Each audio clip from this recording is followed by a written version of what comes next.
सियासत में हूं इस वजह से हूं कि मिल्लत के लिए आवाज उठा सकूं। सियासत में हूं इसलिए हूं कि फिरका परस्त ताकतों का मुकाबला कर सकूं। मुसलमान किसी सियासी जमात का, किसी लीडर का गुलाम नहीं है। हम गुलाम है सिर्फ और सिर्फ नबी करीम सल्लल्लाहु अलैहि वसल्लम के गुलाम है।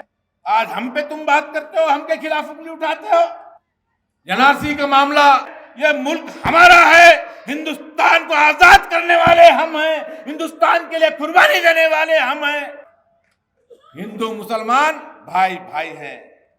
कोई हमारा मालक बनता है, कोई हमारा सेठ बनता है तो हम उसके लिए तैयार हैं। आरएसएस की सोच के साथ मुसलसल लड़ाई हमारी होनी चाहिए। दाइस पर तशरीफ रईसुल खुतबा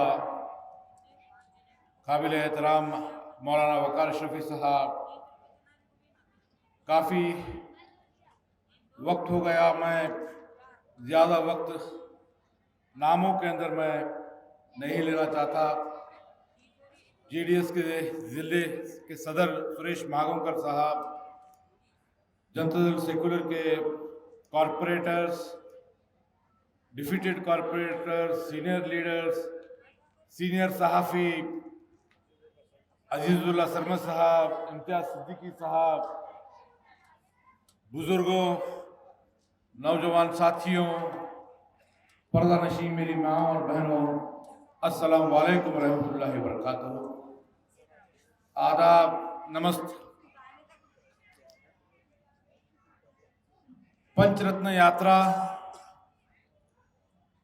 कुमार स्वामी साहब मुसलसिल 45 दिनों से ये प्रोग्राम चल रहा है और उसी ज़िमन में बीदर ज़िले में बहुत ही शानदार तरीके से बंडापन्ना काशमपुर साहब के कॉन्स्टिट्यूंसी से ये यात्रा शुरू हुई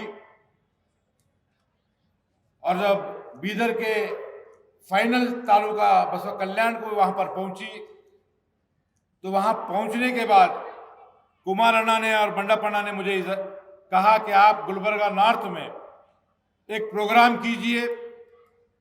तो ये 4 दिन पहले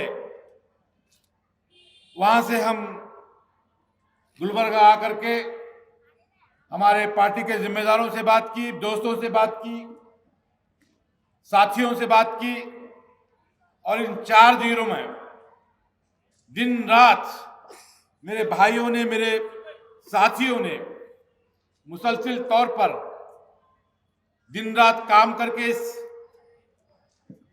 रैली को ऑर्गेनाइज किया।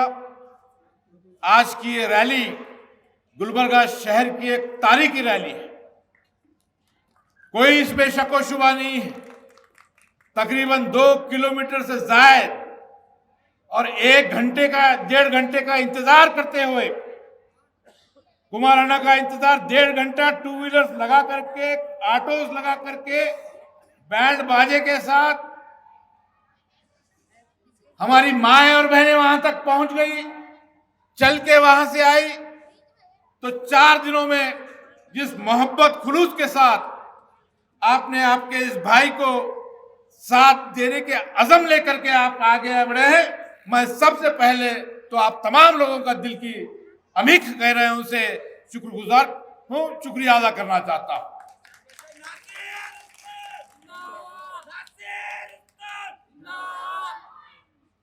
सियासी गुफ्तगू बहुत करनी है, बहुत सारे बातचीत करना है। कुमार अन्ना, चूंकि मैंने सोशल मीडिया के जरिए पहले ही कह दिया था कि 7 बजे 1 मिनट भी ज्यादा नहीं रुक सकते, मगर 1-2 मिनट ज्यादा रुक गए। उसके बावजूद कुमार अन्ना ने उनके करीबी जो दोस्त हैं उन्होंने कहा कि बंडापन्ना आप रुक जाइए, आप मुस्लिम एरिया के अंदर आपकी तकरीर भी चलने वाली है, तो यहां पर रुक करके आप जाइए। तो यहां पर मैं आपसे ज्यादा वक्त लेने, सियासी हालात पर गुफ्तगू करने के लिए नहीं खड़ा हुआ हूं। सैयद मदर एडवोकेट साहब ने बहुत सारे इश्यूज के ताल्लुक से आपके बीच में बात रखी है। मौलाना वकार अशरफी साहब शहर के हालात पर, कांग्रेस के कायदीन की कारकर्दगियों के ऊपर क्या क्या मामला आए हैं, यहां पर मैं समझता हूं कि हम लोग जो डाइस पर बैठे हैं उनसे शायद आपको मालूम है, क्योंकि आप सिंपैथी के नाम पर वोट डालने का खामियाजा सबसे ज्यादा अगर किसी ने भुगता है तो वो आप लोगों ने भुगता है। अड़ंत के मामले में गुलबर्गा शहर के जिले के तारीख में पहली बार हमारी 10 खवातीन माएं और बहनें जेल के सलाखों के पीछे चली गई। एनआरसी का मामला जिसका जिक्र कुमार स्वामी साहब ने कहा, गुलबर्गा वो मरकज था जहां पर जिस दिन राज्यसभा में बिल पास हो रहा था, आपका ये भाई बाकर फंक्शन हॉल में तमाम जमात के लोगों को मीटिंग बुलाकर वहां पर मैंने एहतजाज शुरू की, और जिसका जिक्र दिल्ली में कांग्रेस के लीडर्स गुलाम नबी आजाद साहब जैसे लीग कायदीन उसको जो है जिक्र करके वहां पर प्रेस मीट करते हैं, गुलबर्गा बंद करते हैं, मुख्तलिफ खवातीन का जो है एहतजाज होता है, जन आंदोलन होता है, गुलबर्गा बंद किया जाता है, हमें गिरफ्तार किया जाता है। मगर अफसोस हमारे जो नुमाइंदे हैं, हमारे जो एमएलए हैं, असेंबली के अंदर एक लफ्ज उसके ताल्लुक से बात नहीं करते। कोविड के अंदर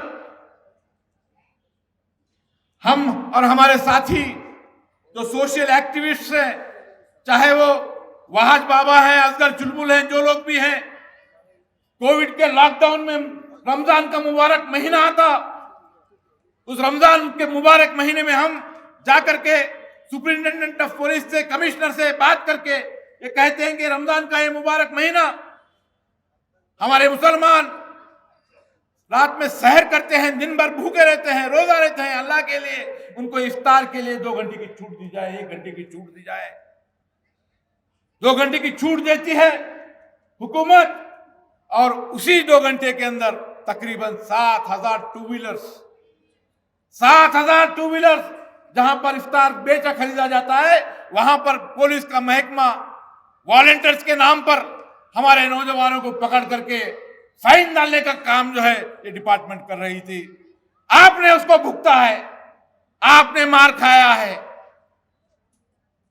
रेमडेसिविर इंजेक्शन के लिए हाहाकार मच रहा है, किसी के वालिद अस्पताल में है, किसी की मां अस्पताल में है, आपको रेमडेसिविर का इंजेक्शन नहीं मिलता। एमएलए साहिबा बेंगलुरु में बैठी हुई हैं। कौन है आपका पुरसाने हाल? उलमा इकराम जो हमारे अंबिया के वारिस जिनको हम समझते हैं, उनको पुलिस बदतमीजी से सलूक करती है, उनको मारती है। यहां पर जिक्र हुआ एमएलए के भतीजे को मारा जाता है। मैं आपसे पूछता हूं, वो मार खाते हैं, मार खाने दीजिए, हमें कोई उनसे हमदर्दी नहीं है, हमारी जिम्मेदारी भी नहीं है, मेरी जिम्मेदारी भी नहीं है मैं उनकी हमदर्दी करूं। मगर मैं सियासत में 25 साल से हूं। मेरे मरहूम वालिद उस्ताद सादत हुसैन साहब, जिन्होंने गुलबर्गा इस इलेक्शन के अंदर 1978 में उन्होंने कंटेस्ट किया था। 1978 में कंटेस्ट 350 वोट से उनकी शिकस्त हुई, 350 वोट से वो हारे। जब से लेकर अब तक मुसलसिल मेरे वालिद बुजुर्गवार अल्लाह उनको मगफिरत करे, मुसलसिल तौर पर अवाम की खिदमत करने के लिए वो आए हैं। चाहे वो 1972 के फसादात हो, चाहे वो बाबरी मस्जिद के शहादत के बाद के फसादात हो, चाहे वो सिमी के अंदर बेगुनाह नौजवानों को जेल में डालने का मामला रहा, मुसलसिल तौर पर वो आवाम के लिए, मिल्लत को जब भी तकलीफ है वो अपने आप को पेश करते रहे। मैं उनका जिक्र इसलिए कर रहा हूं कि मुझे मेरे वालिद ने वही सीख देकर चले गए हैं, वही सीख देकर चले गए हैं। मुझे कोई डायरेक्शन लेने की जरूरत नहीं है। यहां जो अवाम बैठी है, आप हमारे हाई कमांड है, आप मेरे लिए हाई कमांड है। ना सिर्फ मेरे लिए बल्कि यहाँ पर बंडा पंडा काशमपुर बैठे हुए हैं, इनके हाईकमांड कौन है? अवाम हाईकमांड है। कुमारन्ना का हाईकमांड कौन है? कर्नाटका की अवाम हाईकमांड है। हमको किसी की इजाजत लेने की जरूरत नहीं होती है। किसी मामलात के अंदर मुझे 2 बार इलेक्शन में शिकस्त हुई है। एक इलेक्शन हारना, क्या क्या किस्म की बातचीत होती है, किस तरह की गुफ्तगू होती है। कोई कहता है कि ये जीतने वाला नहीं, कोई कहता है कि नासिर के पास पैसा नहीं, कोई कहता है कि नासिर के साथी छोड़ के चले जा रहे हैं, पार्टी के अंदर उसकी इज्जत कम हो रही है, बढ़ रही है। मैं आपको एक कहना चाहता हूं, नासिर हुसैन उस्ताद सियासत में इज्जत बढ़ाने के लिए, कम कर लेने के लिए नहीं है। सियासत में हूं इस वजह से हूं कि मिल्लत के लिए आवाज उठा सकूं। सियासत में हूं इसलिए हूं कि फिरका परस्त ताकतों का मुकाबला कर सकूं, उनको मुंह तोड़ जवाब दे सकूं। हिंदू मुस्लिम इत्तेहाद के लिए जो गुलबर्गा शहर की जो पहचान है, ख्वाजा बंदे नवाज गैसुद्दौला रहमतुल्लाह अलैह की जो सीख है, जो पहचान है, तमाम मजहब के लिए है। शरण बसवेश्वर देवस्थान आपा यहाँ पर जो दासोह करते हैं, वहां उस दासोह हमें कोई पूछता नहीं है कि तू कौन से जात का है। गरीबों को खाना खिलाने की सीख मिलती है। हम चाहते हैं, हमारा मकसद ये है, जब तक हम जिंदा हैं, ना सिर्फ हम जब तक जिंदा हैं बल्कि हमारे आगे आने वाले हमारे बच्चे, उनके बच्चे हिंदू मुसलमानों में भाइयों की तरह रहे, एक माँ के बेटे बच्चों की तरह रहे। क्या मामलात हो रहे हैं? कोई ऐलान करता है कि हम हमारी जामिया मस्जिद के बाहर आकर के माइक निकालेंगे। महबस का मामला, जवरगी का आदमी यहां पर आकर के इतनी जुर्रत करेगा? कौन थे जब आनंद में जाकर के बीजेपी के लोग, लाल अहमद शाह अंसारी रहमतुल्लाह अलैह, जिन्होंने अमन का, हिंदू मुस्लिम इत्तेहाद का पैगाम दिया, वहां से हिंदू मुसलमानों को लड़ाने की साजिश कर रहे हैं। दंगे होते हैं, टीवी चैनल्स खोल के देखिए, टीवी चैनल्स खोल के देखिए, एक ही मामला चल रहा है। मुसलमानों के खिलाफ मुसलसल तौर पर बयानात दिए जा रहे हैं। मुसलमानों को एक ऐसा से कम तरी में डालने के लिए मुसलसल तौर पर ये मामलात हो रहे हैं। आज एमएलए कौन है, कल एमएलए कौन था, आगे कौन बनने वाला है, इसको निकाल के रख दो। आप निकाल के रख दीजिए इस चीज को। हमारा मुकाबला एमएलए के कुर्सी के लिए नहीं है, नहीं है। एमएलए कुर्सी की हमारा मुकाबला नहीं है, हमारी सोच नहीं है। हम सियासत में एमएलए बनने के लिए नहीं ठहरे हुए हैं। हमारी सोच उससे कहीं ज्यादा है, उससे कहीं ऊंची है। हमारी सोच ये है कि हम इन फिरका परस्त ताकतों को, हमारे आगे आने वाली नस्लों को, हमारे बच्चों को, हमारे पोतों को, हमारे परपोतों को हिंदुस्तान में जीना है। यह मुल्क हमारा है। हिंदुस्तान को आजाद करने वाले हम हैं, हिंदुस्तान के लिए कुर्बानी देने वाले हम हैं। आज हम पे तुम बात करते हो, हम के खिलाफ उंगली उठाते हो। हिंदू मुसलमान भाई भाई हैं। क्या है? कोई हमारा मालक बनता है, कोई हमारा सेठ बनता है तो हम उसके लिए तैयार। आरएसएस की सोच के साथ मुसलसल लड़ाई हमारी होनी चाहिए। मुसलसल तौर पर आरएसएस की ज़हनियत के खिलाफ हमको लड़ना है।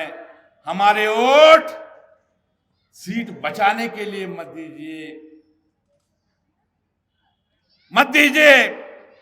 मैं एक कैंडिडेट हूं, मैं आपके सामने कह रहा हूं, हाथ जोड़ के कह रहा हूं, अल्लाह के वास्ते आपको, अल्लाह के वास्ते सीट बचाने के लिए वोट मत दीजिए। आपका वोट फिरका परस्त ताकतों के खिलाफ लड़ने वाले के लिए दीजिए, अपनी आवाज को बुलंद करने वाले के लिए दीजिए। क्या होगा, कांग्रेस जीतेगी, क्या होगा, बीजेपी जीतेगी, डरने की जरूरत नहीं। कौन है आज एमएलए? कांग्रेस है, मुसलमान है? बताइए आप, इन 4 सालों में कभी आपको महसूस हुआ है कि यहां पर गुलबर्गा से एक मुस्लिम एमएलए है, कांग्रेस का एमएलए है? जब भी वक्त आया, जब भी हम पे दबाव डाला गया, कोई भी आवाज उठने वाली नहीं। हम करेंगे, क्या करेंगे? बड़े साहब से बात करेंगे, छोटे साहब से बात करेंगे, हम एक मशावरती मीटिंग करेंगे। मैं फोन करूंगी, नहीं होने वाला भाई, नहीं होने वाला। आपके दिल में मोहब्बत है, रखिए किसी लीडर के साथ, रखिए। इस जबूरी निजाम में अपनी वोट की अहमियत को समझिए, अपनी वोट की अहमियत को समझिए। ये डर कर वोट डालना, अरे वो हमारे साहब बोले इसलिए वोट डाल रहे, हमारे कारपोरेटर साहब बोले वोट डाल रहे, कारपोरेटर को वोट डाले, खत्म हो गया मामला, कारपोरेटर को जिता दिए। ये वोट कर्नाटका के फिरका परस्त ताकतों का मुंह तोड़ जवाब देने के लिए वोट डालना है। आपके लिए ये भाई मुसलसिल तौर पर 2 इलेक्शन हारा हूं, 2 इलेक्शन हारा हूं, मगर कभी हिम्मत नहीं हारा हूं। ये तीसरे इलेक्शन के लिए मैं आपसे इजाजत लेने के लिए यहां पर खड़ा हुआ हूं। मुझे इजाजत आपकी चाहिए। मेरे मरहूम वाले अब इस दुनिया में नहीं रहे। 2 इलेक्शन हारने के बाद उनकी जो हिम्मत थी मेरे लिए, मेरा पैसे का नुकसान हुआ, मेरी प्रॉपर्टी मैं बेचा हूं, हर चीज बेच करके दांव पर लगा करके मैं खड़ा हुआ, मगर आज मैं आपसे इंसाफ मांगता हूं। आप मुझे बोलिए कि अगर आप चाहते हैं कि आपको सीट बचाना है तो नासिर हुसैन उस्ताद इलेक्शन नहीं खड़ा रहने वाला है। आगे भी कोई मुसलमानों के बीच से मिल्लत की आवाज बनकर, मिल्लत की तड़प लेकर के लड़ करके सियासत में कुर्सी नहीं इख्तियार हासिल कर सकता। मैं आपसे पूछता हूं, मेरे वालिद ने मुझे कहा, नासिर तुझे चमचागिरी करने के लिए सियासत में नहीं छोड़ा हूं, लड़ना, अवाम के लिए लड़ना, गरीबों के लिए लड़ना, मिल्लत के लिए लड़ना, दलितों के लिए लड़ना, पिछड़ों के लिए लड़ना, जस्टिस के लिए लड़ना। 2 बार इलेक्शन हारा हूं, तीसरी बार के लिए आगे बढ़ रहा हूं। मैं आपसे पूछ रहा हूं, इस बार भी मैं इलेक्शन हारूंगा। अगर मेरा बेटा, अगर मदर भाई का बेटा, आपका नौजवान कोई बच्चा आकर के मुझे बोलेगा कि नासिर अंकल, नासिर साहब, सियासत में मुझे जाना है, तो मैं उसे क्या सीख दूं, क्या सीख दूं उसे?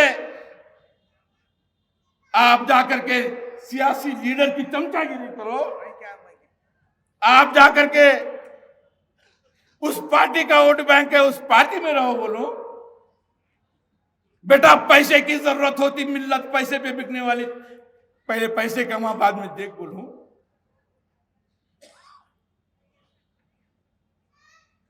मुझे जवाब दीजिए आप। 2 बार हारा हूं, तीसरी बार फिर आपके साथ में हूं। मुसलसिल 5 साल किसी इशू के अंदर, किसी मसले के अंदर आपको लगता है कि नासिर हुसैन उस्ताद की आंखों में खौफ नजर आया है, नासिर हुसैन उस्ताद के मिजाज में चमचागिरी नजर आई है, तो बोल देना, आज ऐलान करता हूं, मैं सियासत में ना मैं रहूंगा, मेरे ना आने वाले कोई बच्चे रहेंगे, मैं ऐलान करूंगा। सियासत चमचागिरी इक्तदार हासिल करने का नहीं है।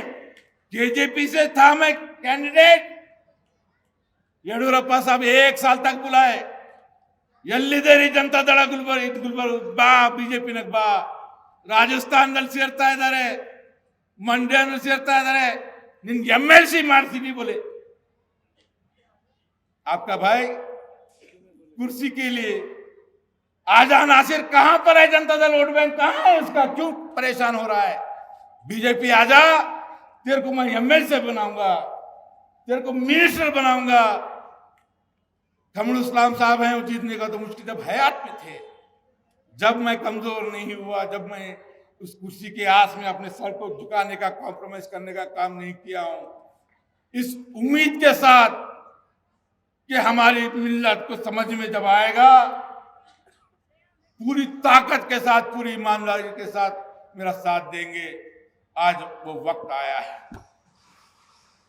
आज वो वक्त आया है। इलेक्शन किसी लीडर को खुश करने के लिए, अगर आप किसी पार्टी के खुश करने के लिए अगर आप चाहते हैं, तो याद रखिए आगे आने वाले नौजवान नस्लों में से कोई भी सियासत जो है मिल्लत का दर्द लेके आगे नहीं बढ़ने वाला।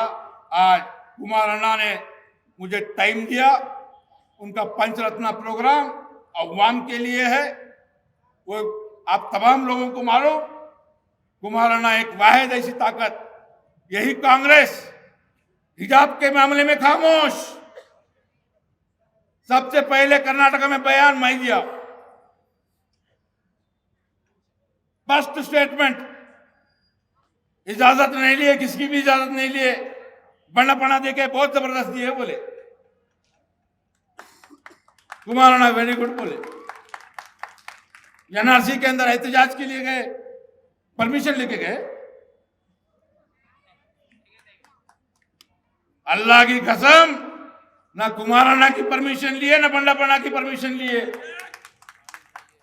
मगर जब जन आंदोलन हुआ, आईजी ऑफिस में बैठे हुए, फोन किसका आता? कुमार अन्ना का। वेरी गुड, ना से डरने की जरूरत नहीं है, मैं तेरे साथ हूं। आए थे नहीं, यहां पर आईटी के अंदर स्ट्राइक, वो तो मीटिंग के लिए आए थे। बंडा ये जो जन आंदोलन का जो 4-5 लाख का जो मजमा जो जमा हुआ था, वहां पर आप आए थे। गुलबर्गा बंद करने के बाद आलोक कुमार आईजी मीटिंग लिए, पीस के लिए, वहां पे बैठे हुए हैं। कुमार अन्ना फोन करके, don't need to worry, we are with you. ये तड़प जिसके पास है वही सेक्युलर हो सकता है। मुझ में तड़प है, इसका एहसास आपको है।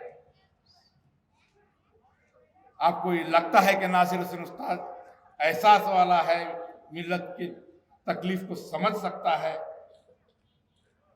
मिल्लत के खिलाफ के जो फिरका परस्त ताकतें हैं, उन ताकतों को मुंह तोड़ जवाब दे सकता है।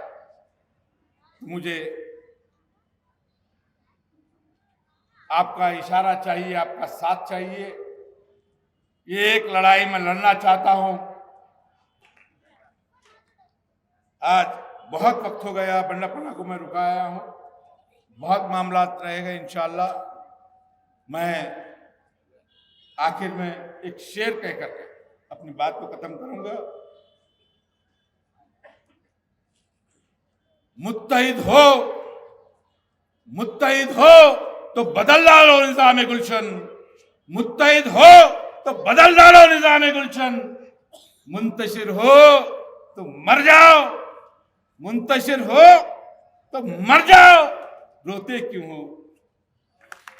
अब आपके सवाल होंगे और धारदार, आपके मुद्दे चढ़ेंगे नए परवान, न नकली सास को सामान, न झूठ की दुकान।